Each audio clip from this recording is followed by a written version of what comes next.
Bonjour, on est le 17 mars 2020. Je vais ici entamer une petite vidéo qui va consacrer qui va être consacrée plutôt à l'ensemble des vecteurs libres. L'ensemble des vecteurs libres.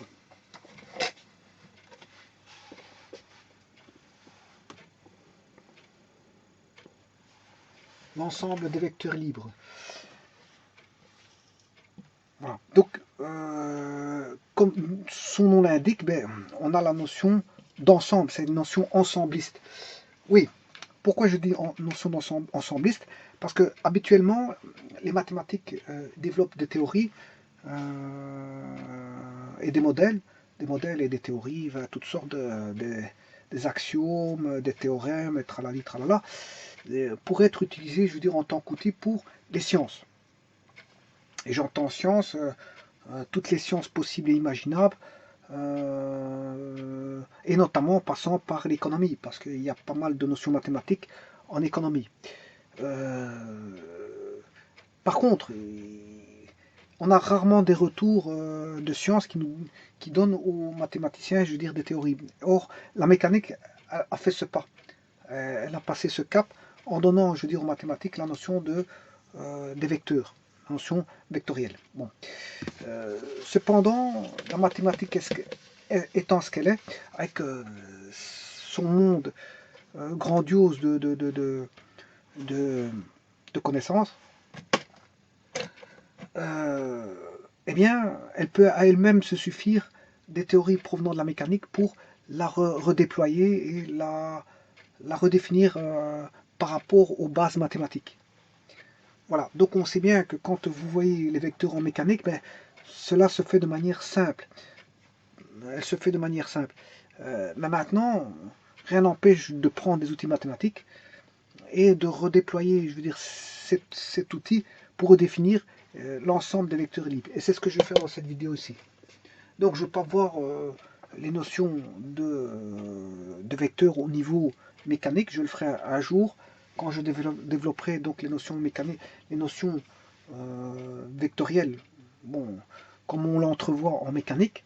Je vous rappelle que les vecteurs sont utilisés dans beaucoup de domaines, hein, notamment la résistance des matériaux, en physique, en mécanique, en électricité, en électrocinétique, etc. etc. Voilà. Donc il y a des notions vectorielles qui sont dans différents domaines et voilà, on peut les utiliser, mais c'est surtout la mécanique, comme elle a, c'est elle qui chapeaute en gros, les notions vectorielles, parce qu'en fait, justement, elle l'utilise beaucoup et c'est elle qui ça provient de ça, ça provient de chez elle. Voilà, on va dire ça comme ça. Les vecteurs proviennent de la mécanique, mais les mathématiques se sont accaparés, mais ont élaboré par rapport aux connaissances mathématiques, ont élaboré une certaine une vue d'esprit des vecteurs. Alors, c'est ça que je vais entrevoir ici, non pas au niveau mécanique, mais au niveau mathématique du terme, de la notion d'ensemble des vecteurs libres. Bon, pour ça, il faudra passer le cap de trois définitions. D'abord, il faudra définir les vecteurs liés. On partira des vecteurs liés. On va créer, si vous voulez, une classe d'équivalence avec des conditions particulières. Et à partir de là, on va définir l'ensemble, j'ai bien dit l'ensemble, puisqu'il s'agit d'un ensemble, des vecteurs libres. L'ensemble des vecteurs libres. Bon, alors pour ça, on va aller rechercher ce que la mathématique possède déjà comme théorie. Et on va partir à partir de l'espace. Mais pas n'importe quel type d'espace, un espace métrique. On va partir, vous voyez, c'est ça que je vous disais, on va partir de l'espace métrique, bien connu des mathématiciens. Voilà. Donc, on va partir de l'espace métrique.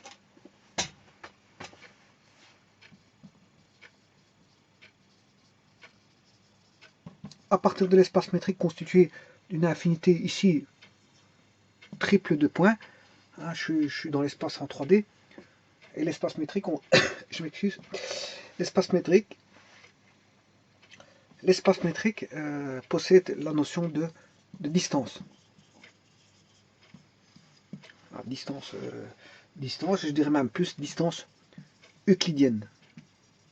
Donc, ceci étant dit, ça veut dire qu'on est dans un espace euclidien.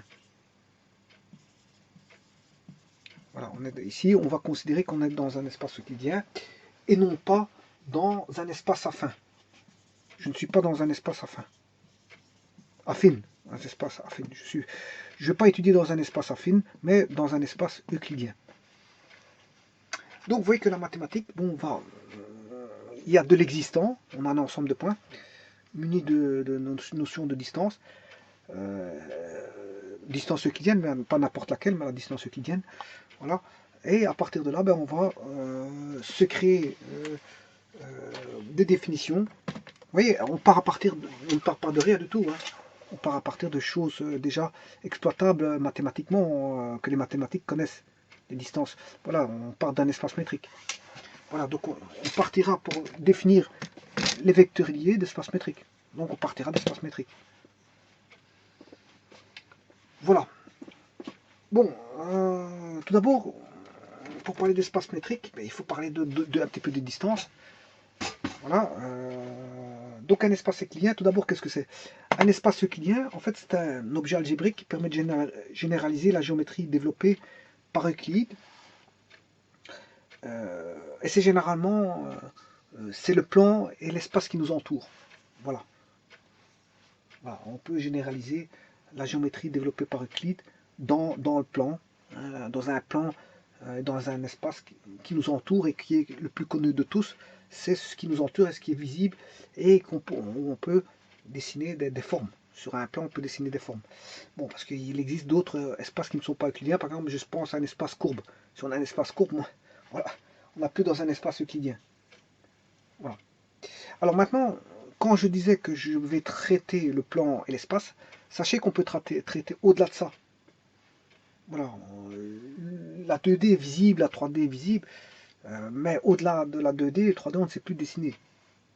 Voilà, parce qu'on est dans un espace 3D. Mais sachez que on peut avoir des espaces euclidiens qui permettent de traiter des dimensions au-delà de 2 et de 3. Voilà, au-delà de 2 et de 3.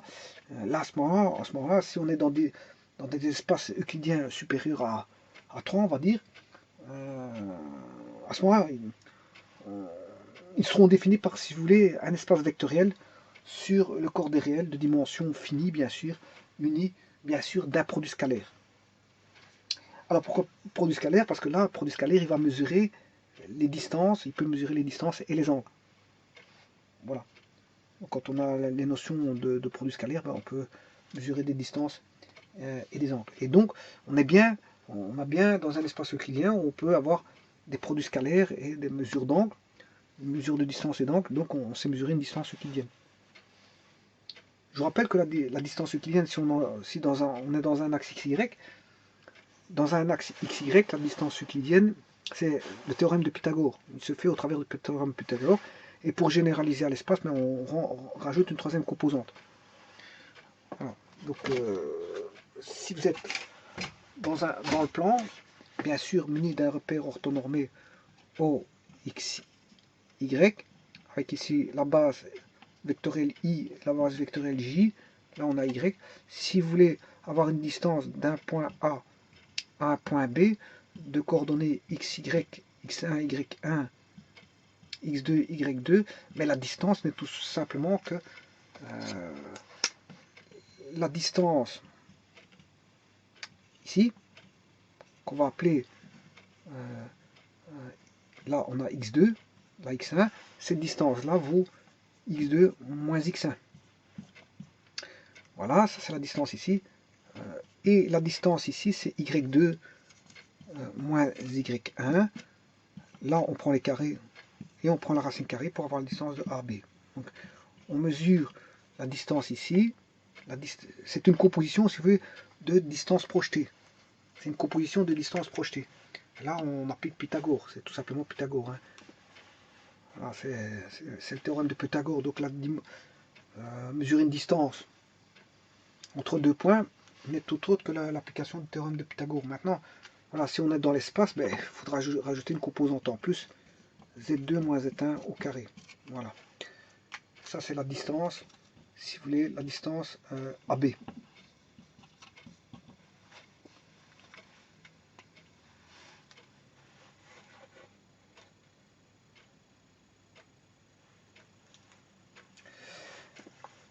Voilà.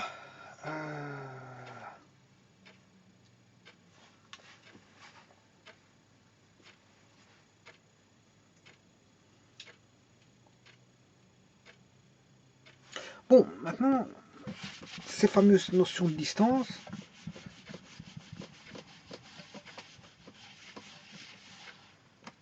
dans un espace métrique, bon, un espace métrique,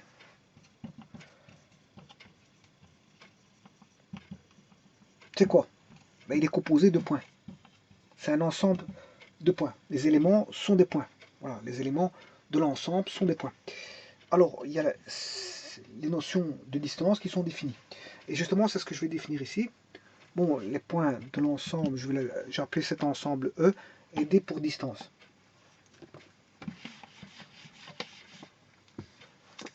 Alors, ED est un espace métrique, E étant l'ensemble des points, D étant la distance.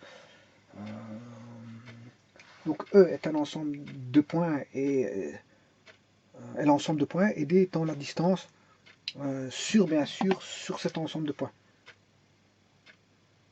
Donc on sait bien que c'est une application de D de E carré dans R. Dans R+, parce que la distance est toujours positive. Donc c'est une application de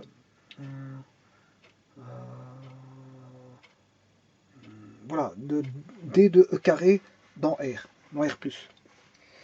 Alors si je prends quel que soit xy, la distance xy est égale à la distance yx.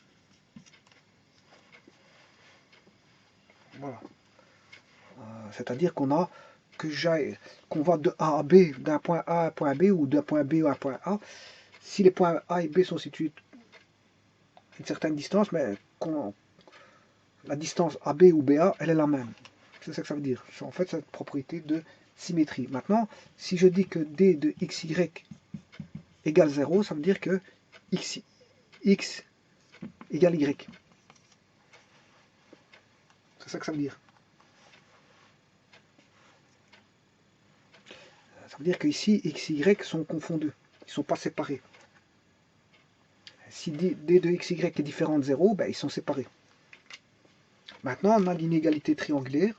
Là, à ce moment, il faut que je rajoute un troisième point. Attention, j'ai oublié appartenant à E. Ces points appartiennent à E, bien sûr. Hein, c'est l'ensemble des points E. Et XY étant un point quelconque. Alors, si je prends la distance X de Z, XZ, eh bien, on a l'inégalité triangulaire. C'est toujours plus petit ou égal à D de X Y plus D de Y Z. Voilà, ça c'est l'inégalité triangulaire. Bon, il existe donc dans un espace métrique, on a ça. On a ces définitions-là. Maintenant, il y a d'autres définitions de l'espace métrique, mais là n'est pas le but de voir toutes les propriétés qui existent dans un espace métrique, puisque dans un espace métrique, vous savez qu'il existe les boules ouvertes et les boules fermées. Bon, il y a autre chose aussi. Il y a beaucoup de propriétés d'un espace métrique, mais les principales, c'est celles que je viens de vous mettre ici. Bon, la boule ouverte, en gros, B, que je peux appeler BO pour boule ouverte, et BF pour boule fermée, mais généralement, quand c'est une boule ouverte, on laisse ceci, voilà. Le centre étant A, R étant le rayon, A étant le centre, R étant le rayon, eh bien, ça répond presque la même définition. Si on a un point X appartenant à l'ensemble E, la distance X, A est strictement plus petit que R. Donc ça, c'est tous les points qui sont situés entre A et R, si vous voulez. Voilà, et là, on a une boule ouverte. Bon, pour avoir une boule fermée, ça répond presque à la même définition, mais D de X, A plus petit ou égal à R cette fois-ci. Je rappelle que R étant le rayon. Hein. Voilà. Donc on a des définitions de boule ouverte. Hein. Bon, dans un espace métrique. Voilà. Et alors on peut étudier pas mal de choses. Hein, ce qu'on appelle des topologies, voilà, par rapport à un voisinage et autres. Bon, mais là n'est pas le but de développer une théorie sur les espaces métriques. C'est juste ce que je définis ici, ce que c'est que, en gros, un espace métrique. Parce qu'en fait, j'en ai besoin ici pour mon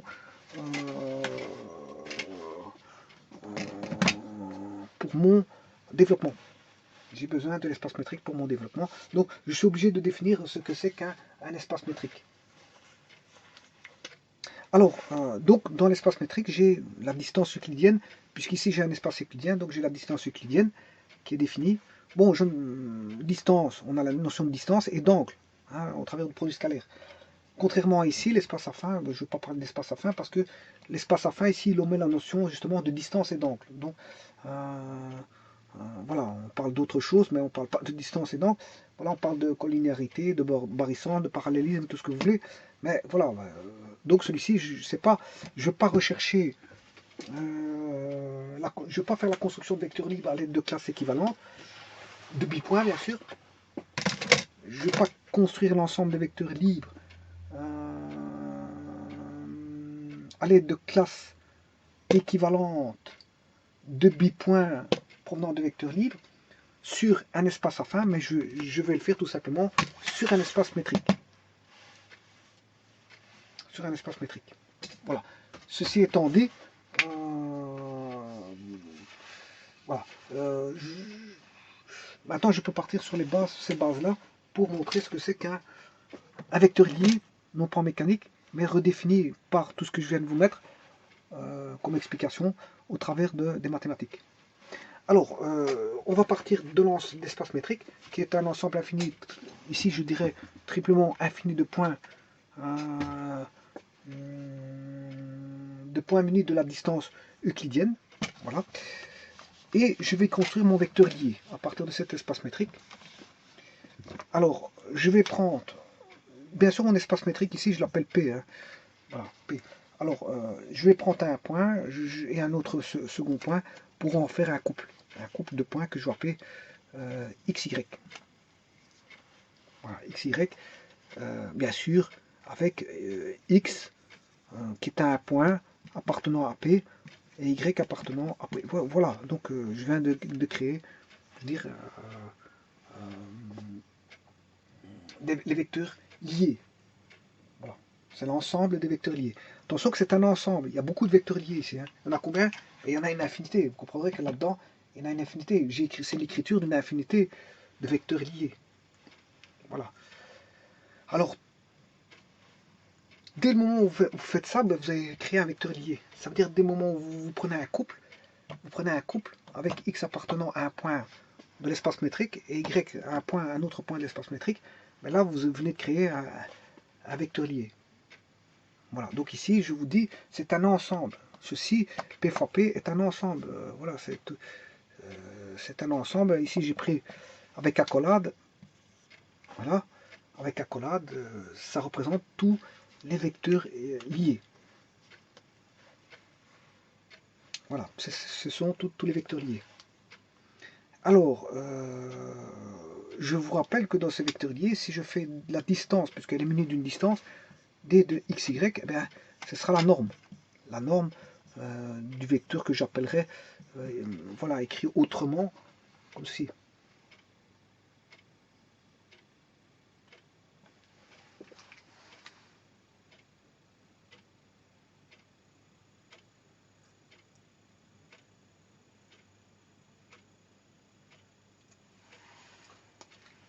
Voilà, mais je ne m'écris pas comme ceci parce que justement je suis en bipoint.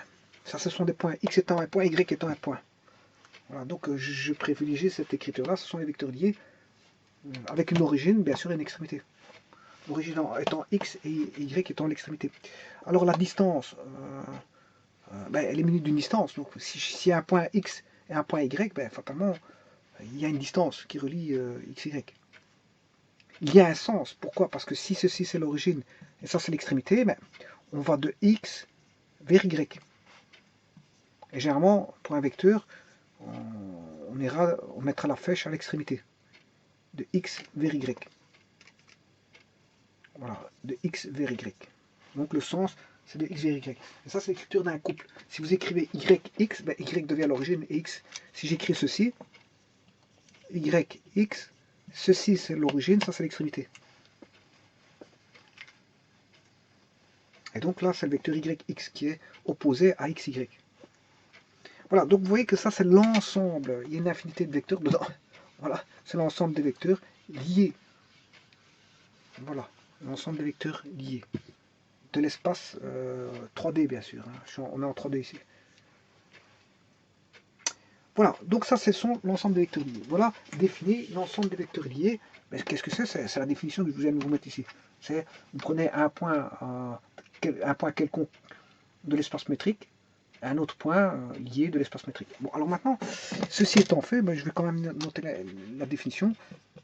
P fois P, c'est l'ensemble des vecteurs qui répondent à x, y, avec x appartenant à l'espace métrique P et y appartenant à l'espace métrique P. Et voilà, là on définit l'ensemble des vecteurs liés de l'espace.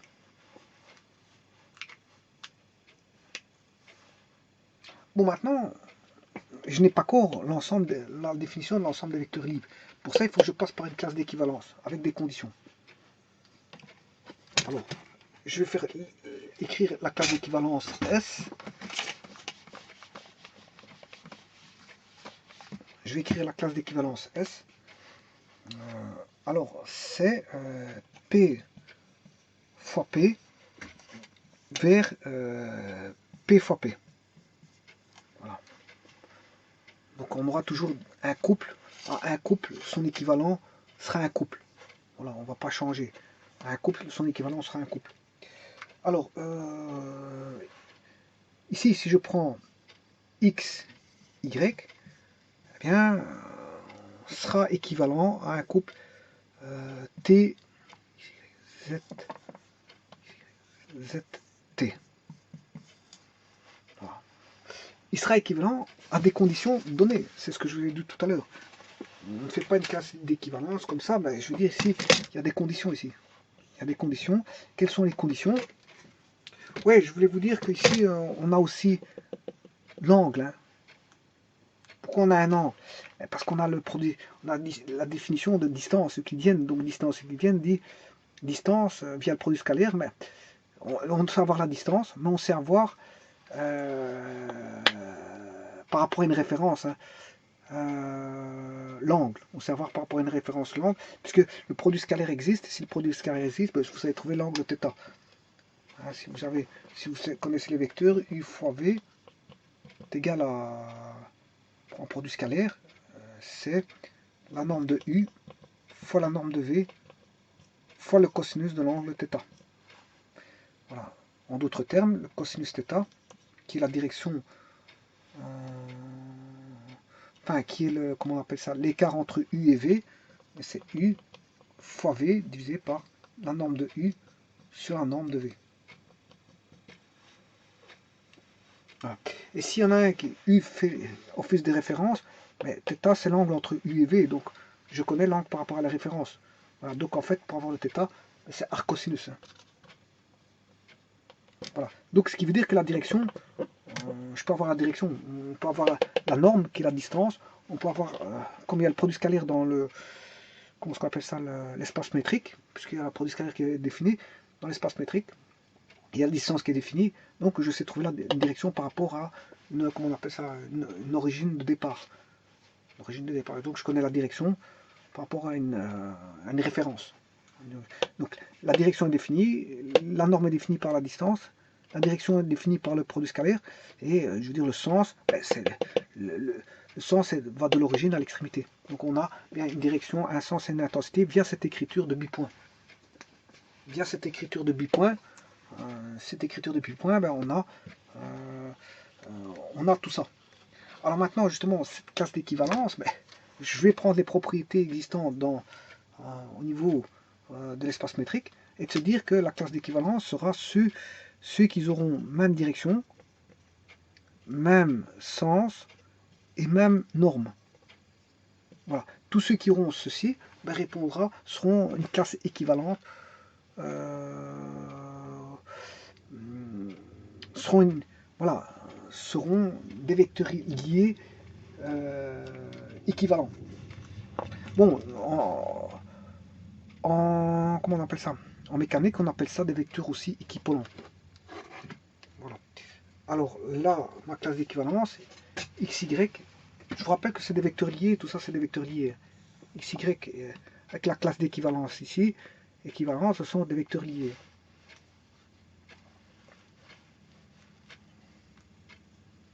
Donc, pour créer cette classe d'équivalence, donc tous ceux qui sont équivalents, si vous voulez, je vais les prendre tous ceux qui sont équivalents entre eux. Ben, définir cette classe d'équivalence, il faut d'abord la définir avant de la prendre. Voilà, donc XY, S, Z, T, mais de même direction, même sens et même norme. Voilà qu'est-ce qui va faire l'équivalence entre deux vecteurs. Bon, maintenant qu'on a défini cette relation d'équivalence, on va créer la définition de vecteur libre. Voilà, maintenant on a cette classe d'équivalence S. On a cette classe d'équivalence qui est S. Et maintenant je vais définir l'ensemble des vecteurs libres de l'espace qui est l'ensemble E.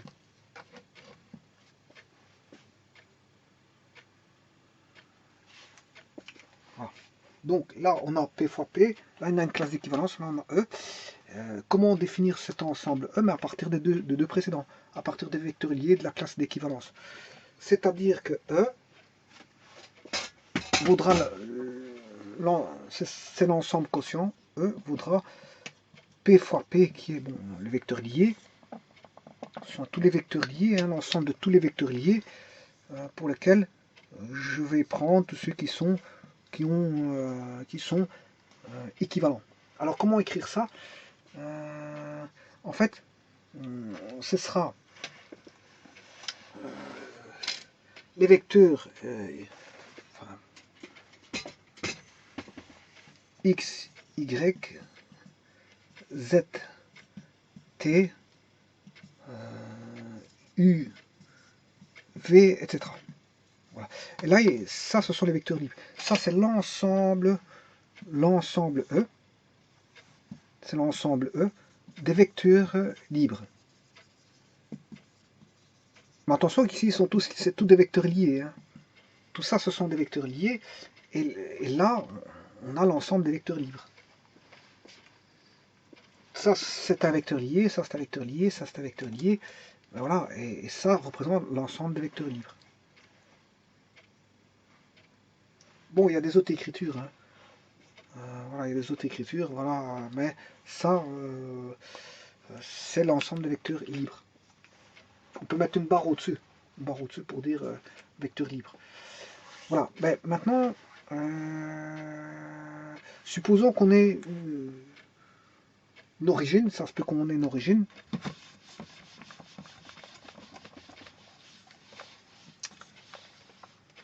Si on a une origine, ben, l'ensemble des vecteurs libres E est égal à x bar tel que... Alors qu'est-ce que c'est que ce x bar? Ben, vous comprendrez que j'ai une origine 0x que j'écris ceci, que j'écris comme ça. Je vous ai dit que mettre une barre au-dessus, ça peut être, je veux dire, voilà, un vecteur libre. Alors c'est x bar tel que x bar est égal à 0x. Ouais, j'ai déjà utilisé mon x tout à l'heure. X, y, z, t. Je ne sais pas qu'est-ce que j'ai pas encore utilisé. Ouais, j'ai déjà utilisé le x ici. Je vais utiliser le Z. Est-ce que je vais utiliser le YZ?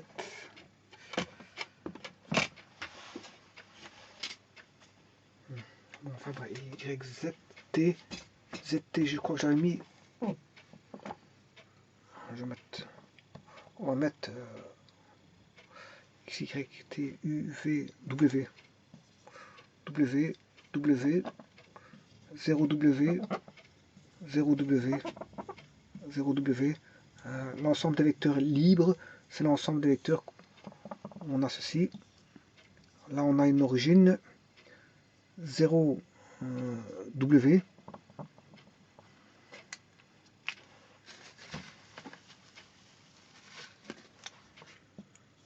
W, X, Y, Z, T, et ainsi de suite. Voilà. Et là, c'est l'ensemble des vecteurs. Bien sûr, W appartient à P. Voilà.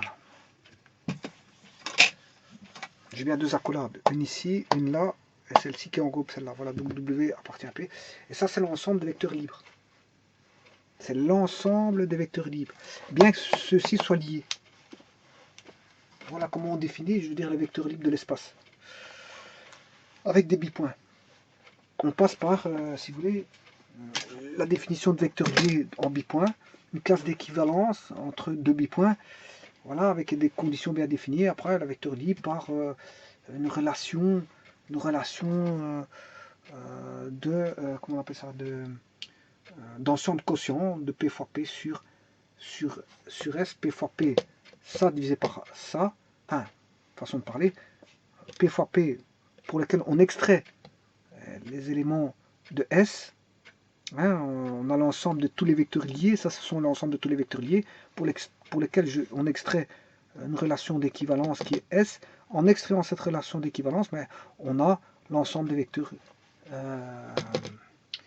libres de l'espace, E étant l'ensemble des vecteurs libres. Voilà.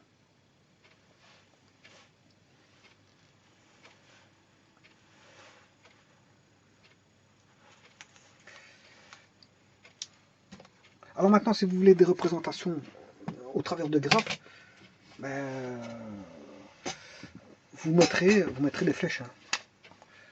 J'aurai voilà, X, Y, et tout ce qui est vecteur libre sont tous ceux qui seront, c'est toutes les translations possibles, par exemple, d'un vecteur donné. Voilà, tout ce qui sera parallèle, tout ce qui sera parallèle, voilà, va donner les vecteurs libres de l'espace. Ou du plan, peu importe. Ici, moi je suis dans le plan, ben, moi, vous pouvez extrapoler à l'espace. Voilà, tous les vecteurs qui seront parallèles entre eux ou qui auront une transformation de comment on appelle ça, de translation, ben, il y a une infinité de vecteurs qui translatés par rapport à un vecteur donné. Donc il existe une infinité de vecteurs.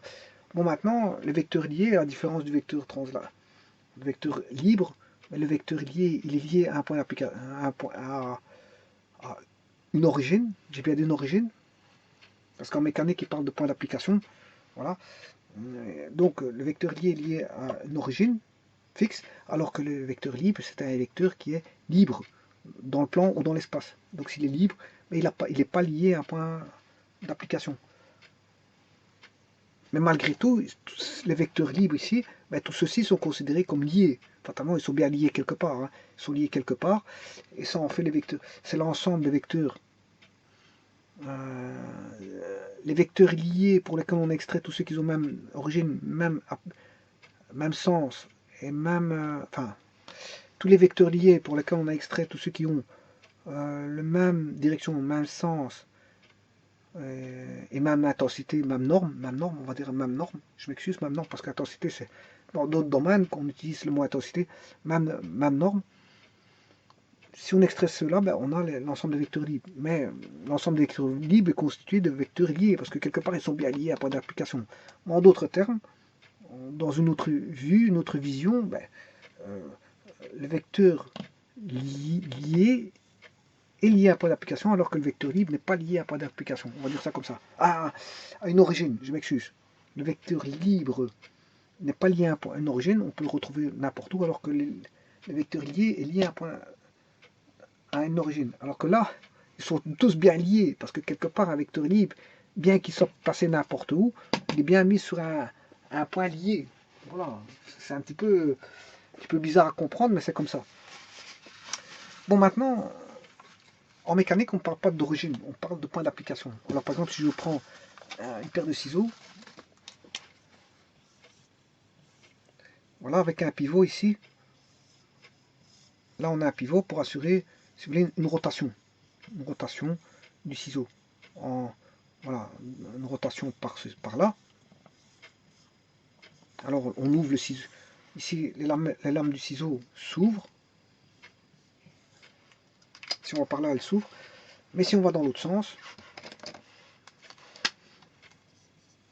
le ciseau se ferme. Alors on a une paire parce qu'ils sont à deux, une paire de ciseaux.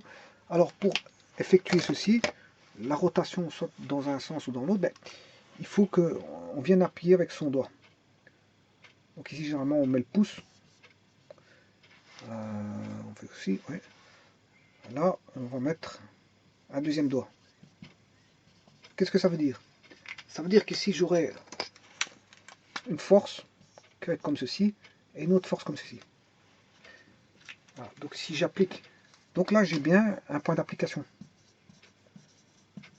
Un point d'application en mécanique, on parle de point d'application. Et là j'aurai un point d'application.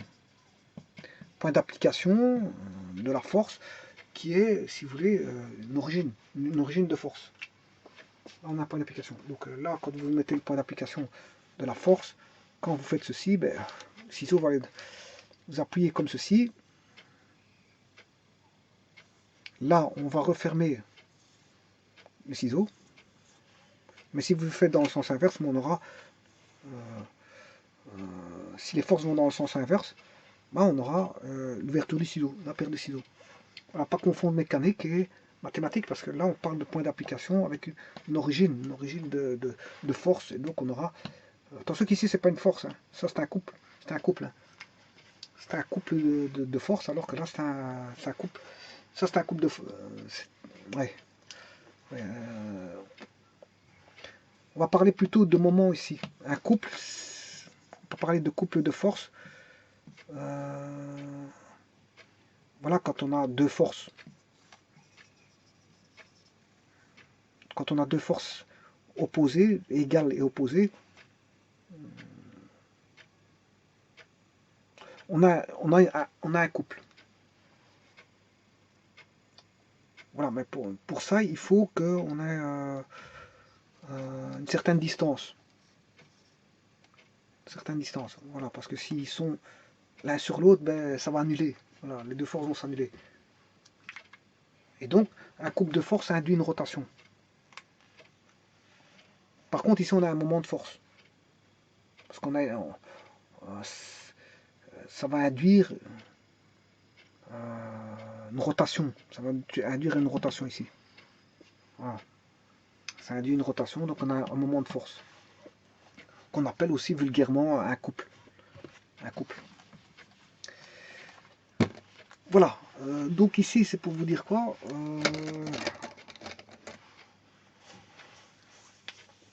mais le point d'application peut servir, je veux dire, d'origine de force. Donc on a là un vecteur lié.